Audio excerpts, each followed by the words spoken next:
Good morning everyone. आज देखिए हमारे पास कुछ सवाल हैं। क्या आपने कभी सोचा है कि बारिश की जो बूंद है वो हमेशा स्फेरिकल शेप की क्यों होती है? या फिर आप ऑल पिन जो है वो पानी के ऊपर किस तरीके से आसानी से तैर लेती है? या फिर जो मक्खी है वो पानी पे किस तरीके से आराम से बैठ सकती है? तो इन्हीं सभी सवालों का जवाब आज हम इस वीडियो में जानेंगे। और इस चैप्टर का नाम देखिए हमारे पास है सरफेस टेंशन। और इस चैप्टर को पढ़ने से पहले कुछ एक हमारे पास टर्म्स हैं। उन टर्म्स को सबसे पहले शुरुआत में पढ़ के चलते हैं, जिसमें सबसे पहला टर्म हमारे पास आता है कोहेसिव फोर्सेस। तो कोहेसिव फोर्सेस क्या होते हैं? ये इस तरीके के फोर्सेस होते हैं जो कि सेम टाइप के मॉलिक्यूल्स के अंदर लगते हैं। The forces acting between same type of molecules are called cohesive forces. यानी कि अगर हम बात करें वाटर मॉलिक्यूल की, तो एक वाटर मॉलिक्यूल दूसरे वाटर मॉलिक्यूल पे जो फोर्स लगाएगा उसको कोहेसिव फोर्सेस बोलेंगे। या फिर हम ऐसे बोल सकते हैं कि एक मिल्क का जो मॉलिक्यूल है वो दूसरे मिल्क के मॉलिक्यूल पे जो फोर्स लगाएगा वो कोहेसिव फोर्स है। या फिर बोल सकते हैं एक आयरन रोड का मॉलिक्यूल उसी आयरन रोड के दूसरे मॉलिक्यूल पे जो फोर्स लगाएगा उसको कोहेसिव फोर्सेस बोल सकते हैं। यानी कि एक ही मटेरियल के मॉलिक्यूल्स के बीच में जो फोर्स लगता है उनको हम कोहेसिव फोर्सेस बोलते हैं। अब इसमें देखिए, जो रिजिड हमारे पास है, जितने भी ठोस पदार्थ हैं, इन सभी का जो सॉलिड शेप होता है ये कोहेसिव फोर्सेस की वजह से होता है। रिजिड जितने भी हैं इन सभी के अंदर जो फोर्सेस एक्ट करते हैं वो कोहेसिव फोर्सेस होते हैं। सेकंड, जो कोहेसिव फोर्सेस लिक्विड के अंदर होते हैं वो थोड़े से वीक होते हैं रिजिड से कंपेयर करें तो। ठीक है, तरल के अंदर जो हमारे पास फोर्सेस होंगे वो ठोस पदार्थों के फोर्सेस के कंपैरिजन में थोड़े से वीकर होंगे। और इसी वजह से जो लिक्विड्स हैं उनका वॉल्यूम तो हमारे पास फिक्स है, लेकिन उनका शेप जो है वो फिक्स नहीं है। जिस भी कंटेनर में आप उनको डालते हैं उसी तरीके का शेप वो गेन कर लेते हैं। थर्ड बात है कि जो कोहेसिव फोर्सेस गैसेस के अंदर आते हैं वो कोहेसिव फोर्सेस बिल्कुल भी स्ट्रॉन्ग नहीं होते इन लिक्विड और सॉलिड के कंपैरिजन में। इसी वजह से जो गैसेस हैं उनका ना तो शेप हमारे पास फिक्स होता है ना ही उनका वॉल्यूम। तो ये थी कोहेसिव फोर्सेस। अब इसी का एक भाई है दूसरा, एडहेसिव फोर्सेस। एडहेसिव फोर्सेस ऐसे फोर्सेस होते हैं जो अलग अलग टाइप के मॉलिक्यूल के बीच में लगते हैं। मान लिया आपने पानी को किसी बर्तन में डाल दिया, तो बर्तन के मॉलिक्यूल और वाटर के मॉलिक्यूल के बीच में जो फोर्स लगेगा उस फोर्स को एडहेसिव फोर्स बोलते हैं। ठीक है, इसका सेकंड एग्जांपल लेकर के चल सकते हैं कि भैया आपने शहद को बर्तन पे डाल दिया, तो बर्तन के मॉलिक्यूल और शहद के मॉलिक्यूल के बीच में जो फोर्स लगेगा उसको एडहेसिव फोर्सेस बोलेंगे। यानी कहने का मतलब ये है, दो अलग अलग डिफरेंट जो हमारे पास है डिफरेंट प्रोडक्ट हैं उनके बीच में उनके मॉलिक्यूल्स के बीच में जो फोर्स लगता है उस फोर्स को एडहेसिव फोर्सेस बोलते हैं। अब एडहेसिव फोर्सेस में देखिए, एडहेसिव फोर्सेस की वजह से ही जो पानी है वो ग्लास को गीला कर पाता है। या फिर किसी और भी किसी चीज को, जैसे कि हमने मान लिया फर्श को या फिर आपके कपड़ों को, इन सभी को गीला कर पाने की प्रॉपर्टी पानी के अंदर है। इसका मेन रीजन क्या है? Adhesive forces. ये पॉइंट है, इंपॉर्टेंट पॉइंट है, याद रखिएगा इसको। नेक्स्ट चलिए, the maximum distance between two atoms up to which interatomic attraction forces act is called atomic range।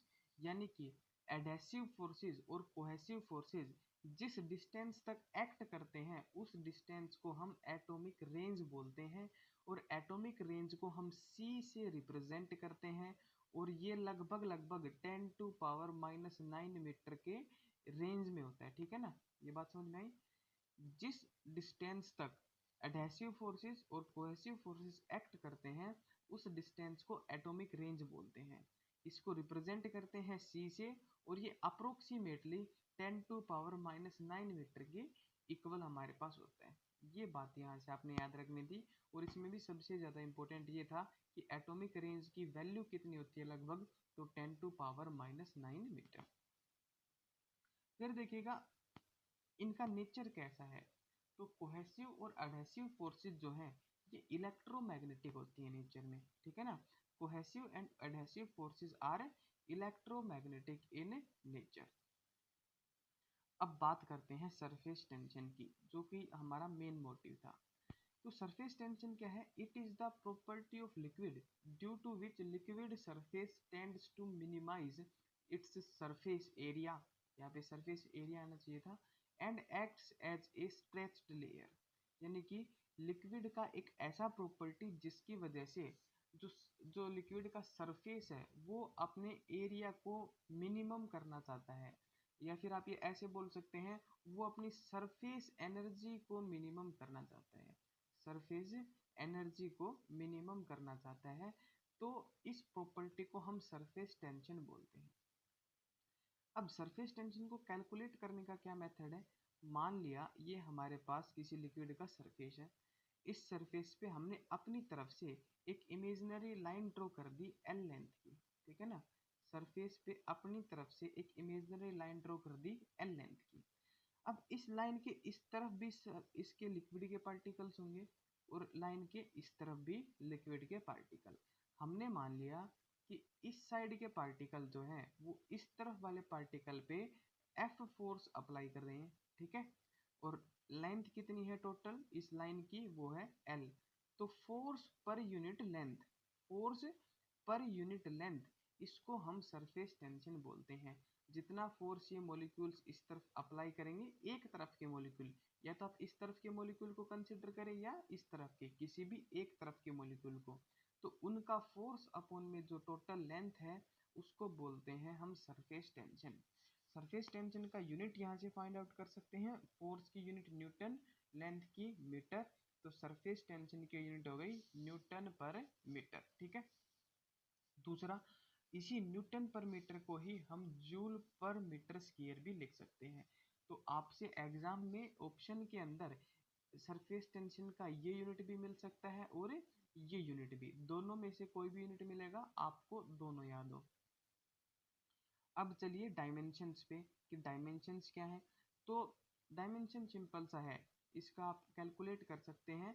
भाई फोर्स का हमारे पास डायमेंशन हो गया M L T minus two, upon में लेंथ की हमारे पास डायमेंशन हो गई एल, तो एल से एल कैंसिल, हमारे पास इसकी सरफेस टेंशन की डायमेंशन बच गई एम टी माइनस टू, तो इसकी डायमेंशन आ गई एम टी माइनस टू। अब बात करते हैं कि टेम्परेचर का, या फिर वाटर के अंदर अगर हम वाटर में या किसी भी लिक्विड में कुछ इम्प्योरिटीज मिला देते हैं तो उसका सरफेस टेंशन पे क्या कुछ इफेक्ट होता है। तो अगर बात करें टेम्परेचर की, तो जैसे ही आप टेम्परेचर, देखिए सरफेस टेंशन क्या है, पार्टिकल, सरफेस के जो पार्टिकल्स है वो आपस में एक दूसरे को किसी फोर्स से अट्रैक्ट कर रहे हैं, ठीक है ना। अगर आप किसी पार्टिकल का टेम्परेचर इंक्रीज कर देते हैं तो उनके अंदर काइनेटिक एनर्जी इंक्रीज हो जाती है पार्टिकल की। इसकी वजह से पार्टिकल्स का आपस के अंदर जो अट्रैक्शन था वो अट्रैक्शन डिक्रीज हो गया। अट्रैक्शन डिक्रीज इसका मतलब फोर्स डिक्रीज। और सरफेस टेंशन क्या था? फोर्स पर यूनिट लेंथ, लेंथ तो सेम है लेकिन फोर्स कम हो गया। तो टोटल अगर बात करें सरफेस टेंशन की तो सरफेस टेंशन भी हमारे पास कम हो गई। इसको आप सिंपल सा याद रखिए, जैसे ही आप टेम्परेचर इंक्रीज करेंगे सरफेस टेंशन डिक्रीज हो जाएगा। और किसी भी लिक्विड के लिए उसके क्रिटिकल टेम्परेचर पे जो सरफेस टेंशन है वो जीरो हो जाता है। फॉर एग्जांपल, जो वाटर है उसका क्रिटिकल टेम्परेचर है 373 डिग्री सेल्सियस, ठीक है। तो इतने टेम्परेचर पे जो पानी है वो अपना सरफेस टेंशन जीरो कर लेता है। ये बात समझ में आई? यानी कि 373 डिग्री सेल्सियस पे पानी का सरफेस टेंशन जो है वो जीरो हो जाता है। नेक्स्ट देखिए, टेम्परेचर का क्या इफेक्ट हो, सॉरी इम्प्योरिटीज का क्या इफेक्ट होगा। अगर आप देखिए दो तरीके की इम्प्योरिटीज हैं, एक ऐसी इम्प्योरिटीज है जो आसानी से सोल्यूबल है, हाईली सोल्यूबल है, ठीक। दूसरी इम्प्योरिटीज ऐसी है जो लो सोल्यूबल है। तो अगर आप हाई सोल्यूबल इम्प्योरिटी को वाटर में मिक्स करते हैं तो सरफेस टेंशन इंक्रीज हो जाएगा, ठीक है। अगर आप लो सोल्यूबल इम्प्योरिटी को मिक्स करते हैं तो सरफेस टेंशन डिक्रीज हो जाएगा। एग्जाम्पल देख लीजिए दोनों के। हाईली सोल्यूबल यानी कि NaCl या ZnSO4, लो सोल्यूबल यानी कि phenol, alcohol, soap, oil etcetera. बस एग्जाम्पल आपको याद हो, एक आपके माइंड में क्लियर हो। एग्जाम में आपसे कोई एग्जाम्पल नहीं पूछे जाएंगे। एग्जाम में आपसे सिर्फ इतना कहा जाएगा, अगर हाई सोल्यूबल इम्प्योरिटी को वाटर में मिक्स कर दिया जाए तो उसकी सरफेस टेंशन पे क्या इफेक्ट पड़ेगा। इसको याद करने का भी सिंपल सा मेथड है। देखिए हाई सोल्यूबल है तो हाई हाई मतलब ज्यादा, तो सरफेस टेंशन इंक्रीज हो जाएगा। दूसरा है लो सोल्यूबल, लो मतलब कम, तो कम मतलब डिक्रीज हो जाएगा। आसान सा है याद करने का मेथड भी। अब नेक्स्ट जो इम्पोर्टेंट कंसेप्ट हमारे पास है वो है एंगल ऑफ कांटेक्ट। यानी कि देखिए एंगल ऑफ कांटेक्ट क्या होता है। जैसे कि मान लिया ये हमारे पास कोई जार है, इसके अंदर हमने लिक्विड को मिक्स कर रखा है, ठीक है। तो इस लिक्विड के और इस जार के बीच में जो एंगल हमारे पास होते हैं उसको बोलते हैं एंगल ऑफ कांटेक्ट। तो एंगल ऑफ कांटेक्ट के तीन केस हमारे पास होते हैं। एक में angle of contact greater than 90 degree, दूसरे में लेस देन 90 डिग्री, और तीसरे में इज इक्वल टू 0, यानी कि एंगल ऑफ कांटेक्ट 0 हो, प्लेन हो। तो इसमें क्या होता है देखिए, ये तीन केस आपने याद करके चलने हैं।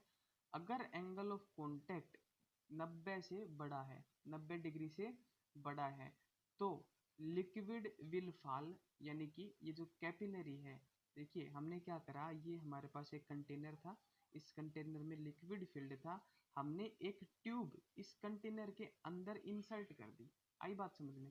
तो ट्यूब यानी कि आप ये मान के चल सकते हैं, कैपिलरी इसको बोलते हैं एग्जैक्ट में। तो आपके जो जेल का जो पेन आता है उसकी जो हमारे पास क्या बोलते हैं उसको, सिक्का जो होता है, उसको इंक उसमें से निकाल के बिल्कुल साफ करके वो हमने इसके अंदर इनपुट कर दिया। तो इस तरीके की बहुत बारीक सी नलकी जो होती है, पाइप जो होती है, उसको हम कैपिलरी बोलते हैं।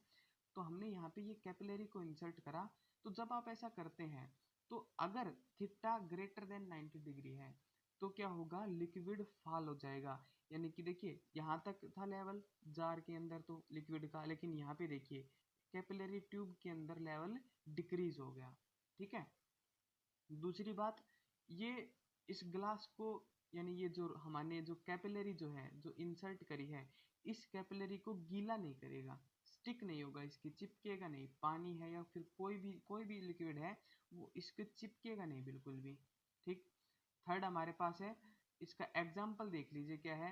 देखिए मरकुरी, मरक्यूरी जो है उसका जो एंगल ऑफ कांटेक्ट है वो 138 डिग्री है। पहली बात तो ये याद रखनी है।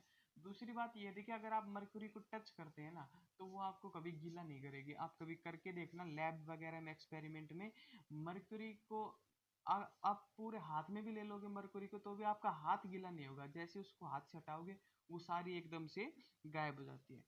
चौथा आता है इसकी शेप कैसी होती है ऊपर से। तो शेप इसकी कन्वेक्स शेप है, देख भी सकते हैं।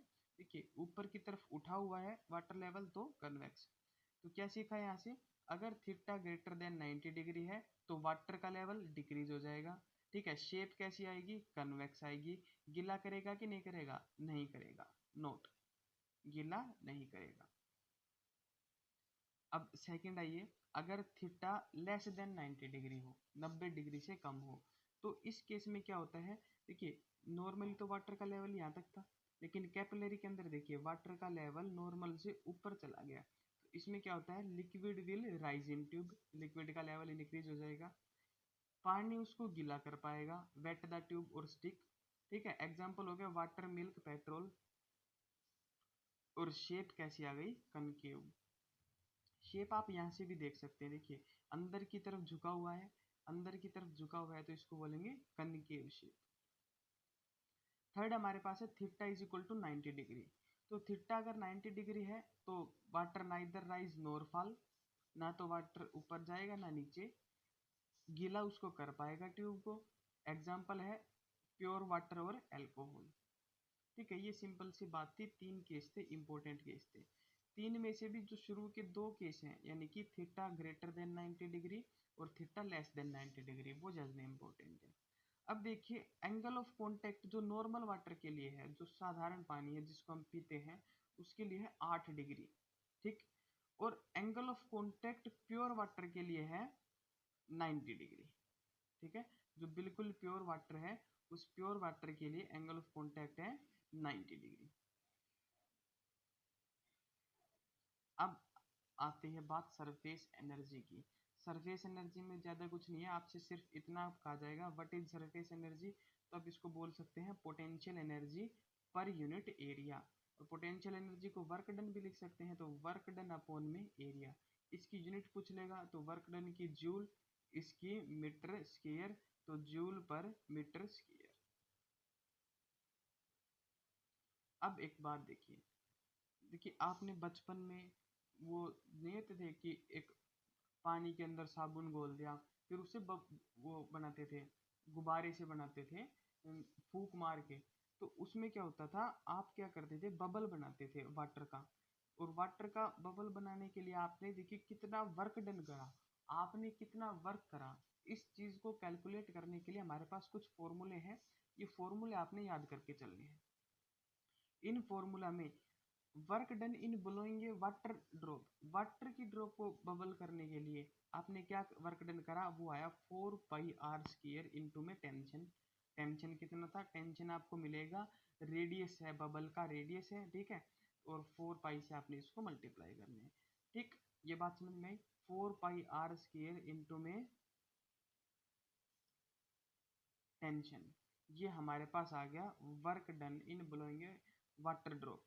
इसका उल्टा देखिए, अगर बबल जो है वो सोप का होता, जो ड्रॉप है वो सोप की होती, यानी उसके अंदर अगर हम साबुन मिक्स कर देते तो क्या होता, तो भैया हमने 8 πr की नहीं, इससे 2 गुना एरिया, यानी कि 8 पाई, देखिए यहाँ पे क्या था, शुरुआत में 4 πr था, अब क्या कर दिया 8 πr², यानी इससे डबल कर दिया। ये बात याद रखिएगा हमेशा, वाटर की ड्रॉप में वर्क डन जो होता है उससे 2 गुना वर्क आपने सोप की ड्रॉप में करना पड़ता है। यानी यहाँ पे 4 πr² था, यहाँ 8 πr² इंटू में टी। नेक्स्ट केस देखिए, work done in increasing the radius of water bubble n times. आपके पास कोई वाटर बबल है, आपने इसके रेडियस को इंक्रीज करना है एन टाइम्स।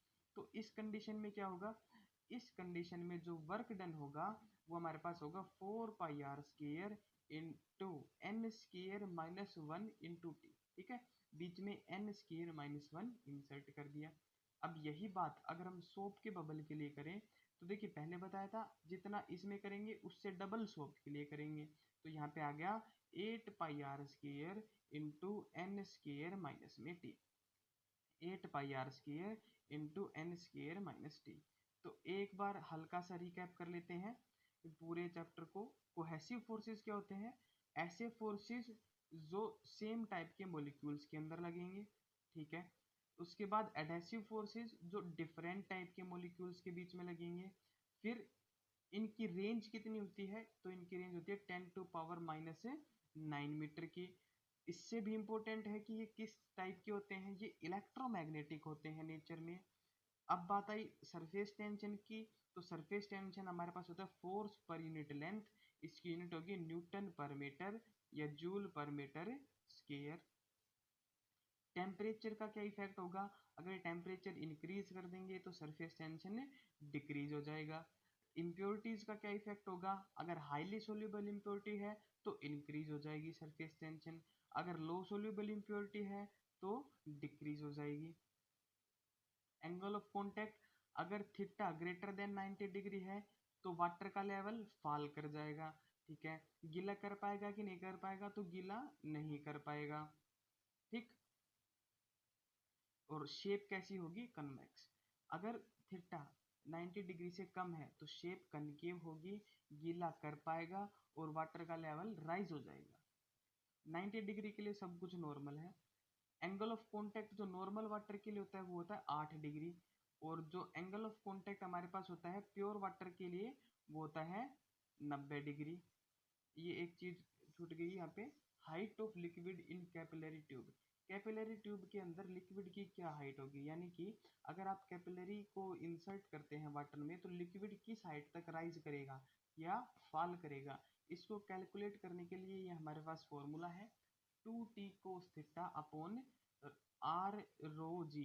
r यहाँ पे रेडियस कैपिलरी की, रो वाटर की डेंसिटी या लिक्विड की density, g acceleration due to gravity, theta यहाँ पे है एंगल ऑफ कांटेक्ट, और टी यहाँ पे है सरफेस टेंशन। ठीक है ना। Surface energy work upon area, और बाकी ये फॉर्मूले हैं ये आपने याद करने हैं। तो आज की वीडियो में इतना ही। Thank you. बाकी सब करेंगे नेक्स्ट वीडियो में।